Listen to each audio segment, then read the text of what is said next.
Hello दोस्तों, कैसे हैं आप सब। स्वागत है आपका आपके अपने यूट्यूब चैनल समीक्षार में, जिसमें मैं आपको आज बताने वाली हूँ मध्य प्रदेश राज्य सूचना आयोग के बारे में।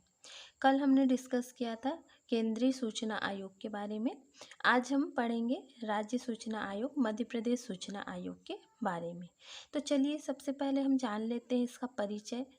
तो दोस्तों, इसकी जो स्थापना है मध्य प्रदेश राज्य सूचना आयोग की, इसकी स्थापना हुई थी 22 अगस्त 2005 को धारा 15 के तहत, है ना।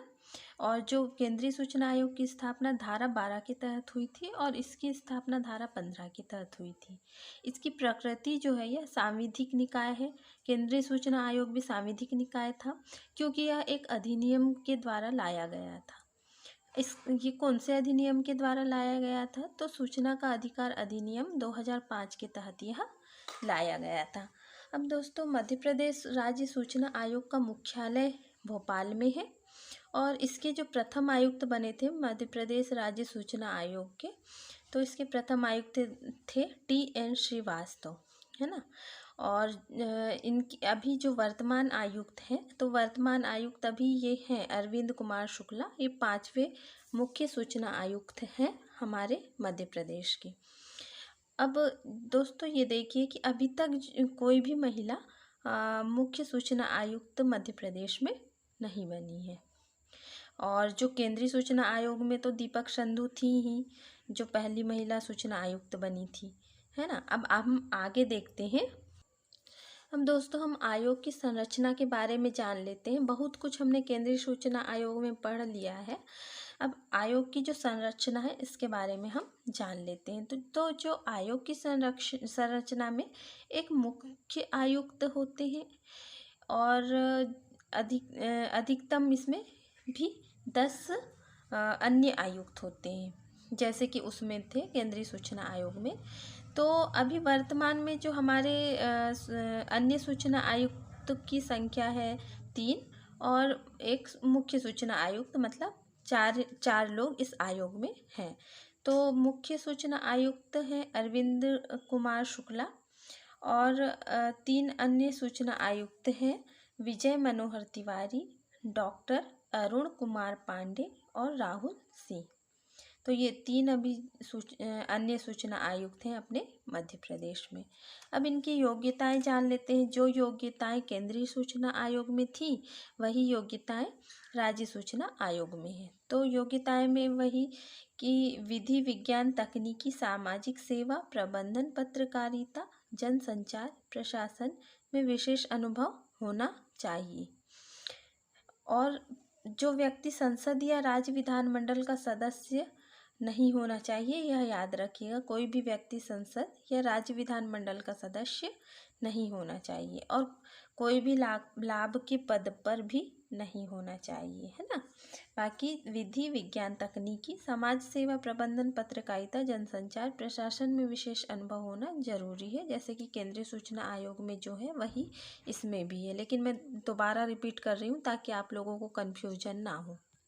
अब दोस्तों, हम जान लेते हैं इनकी नियुक्ति के बारे में। तो हाँ, ये याद रखिएगा कि जो इनकी नियुक्ति है, तो इनकी नियुक्ति कौन करता है? नियुक्ति करते हैं राज्यपाल। जबकि हमने केंद्रीय सूचना आयोग में क्या पढ़ा था कि जो मुख्य निर्वाचन आयुक्त या अन्य निर्वाचन आयुक्त हैं, उनकी नियुक्ति राष्ट्रपति द्वारा की जाती है। लेकिन यहाँ पर जो मध्य प्रदेश राज्य सूचना आयोग है या अन्य राज्य सूचना आयोग है, वहाँ पर नियुक्ति किसके द्वारा की जाएगी? राज्यपाल के द्वारा की जाएगी। वह भी कैसे? तो 3 सदस्यीय चयन समिति बनाकर ही नियुक्ति की जाएगी, जैसे कि उसमें देखा था हमने। इसमें मुख्यमंत्री होंगे, दूसरे विधानसभा में विपक्ष का नेता होगा और तीसरा मुख्यमंत्री द्वारा नामित कैबिनेट मंत्री होंगे। जैसे कि उसमें प्रधानमंत्री थे, उसमें भी लोकसभा में विपक्ष के नेता थे और जो प्रधानमंत्री नामित करे वही कैबिनेट मंत्री वहाँ से भी लिए जाएंगे। तो ऐसी 3 सदस्यीय चयन समिति बनेगी, उसके आधार पे मुख्य सूचना आयुक्त और अन्य सूचना आयुक्त की नियुक्ति की जाएगी। और दोस्तों, ये याद रखिएगा कि यदि किसी सूचना आयुक्त को मुख्य सूचना आयुक्त के रूप में नियुक्त किया जाता है, अन्य सूचना आयुक्त जो है उसको मुख्य सूचना आयुक्त के रूप में नियुक्त किया जाता है, तो उसका जो कार्यकाल है उसका कार्यकाल मुख्य सूचना आयुक्त एवं अन्य सूचना आयुक्त के रूप में कुल मिलाकर 5 वर्षीय होगा, उससे ज़्यादा नहीं होगा। तो ये याद रखिएगा। अब इसके बाद हम देख लेते हैं कि शपथ कौन दिलाएगा। तो शपथ दिलाएंगे राज्यपाल ही, जैसे उसमें भी राष्ट्रपति ही शपथ दिलाते हैं, या राज्यपाल नहीं है तो राज्यपाल की अनुपस्थिति में जो राज्यपाल जिन्हें नामित करे वह शपथ दिला सकते हैं। अब इसके बाद जान लेते हैं कार्यकाल और सेवा शर्तें क्या है। तो कार्यकाल वही 3 वर्ष या 65 वर्ष, जो भी पहले पूर्ण की हो, और पुनः नियुक्ति के पात्र इसमें भी नहीं होंगे।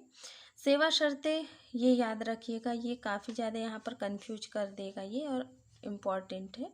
तो सेवा शर्तें और वेतन, तो ये कौन तय करेगा? केंद्र सरकार ही तय करेगी, यहाँ राज्य सरकार कुछ कोई तय नहीं करेगी।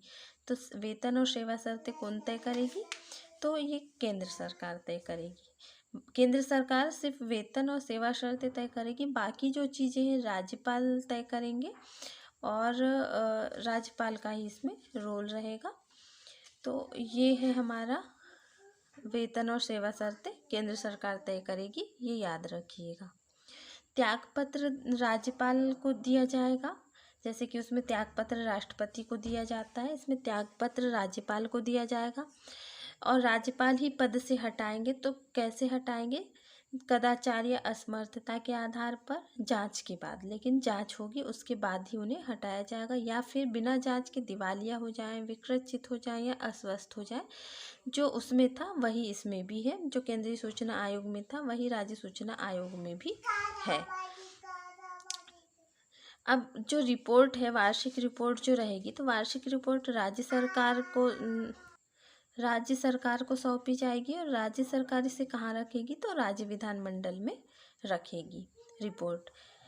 अब दोस्तों एक चीज़ और याद रखिएगा, 2005 के सूचना के प्रावधान में कहा गया है कि यदि कोई भी व्यक्ति सरकारी प्राधिकरण से सूचना प्राप्त कर सकता है एवं वह सूचना 30 दिनों के भीतर उपलब्ध होना चाहिए, है ना। सरकारी प्राधिकरण से अगर कोई किसी सूचना मांग रहा है तो वह सूचना कितने दिन के अंदर उपलब्ध होना चाहिए? 30 दिनों के अंदर। परंतु यदि सूचना जीवन और व्यक्ति की स्वतंत्रता से जुड़ी है, किसी व्यक्ति के जीवन और किसी व्यक्ति की स्वतंत्रता से जुड़ी है, तो उसे 48 घंटे के भीतर उपलब्ध होना चाहिए, और सार्वजनिक प्राधिकरण अपने डॉक्यूमेंट्स को कंप्यूटर में सुरक्षित रखेंगे। यह 2005 के सूचना के प्रावधान में बताया गया है। अब दोस्तों हम जान लेते हैं अन्य तथ्य। तो अन्य तथ्य में ज़्यादा नहीं है, इसमें है कि सरकार जब नागरिकों के बिना मांगे सूचना पटल पर रखती है तो उसे सुओ मोटो डिस्क्लोजर कहा जाता है। क्या कहा जाता है? सुओ मोटो डिस्क्लोजर कहा जाता है। सरकार जब नागरिकों के बिना मांगे सूचना पटल पर रखती है तो उसे सुओ मोटो डिस्क्लोजर कहा जाता है। और मध्य प्रदेश सरकार का सामान्य प्रशासन विभाग जानने का हक नामक पुस्तक प्रकाशित करता है।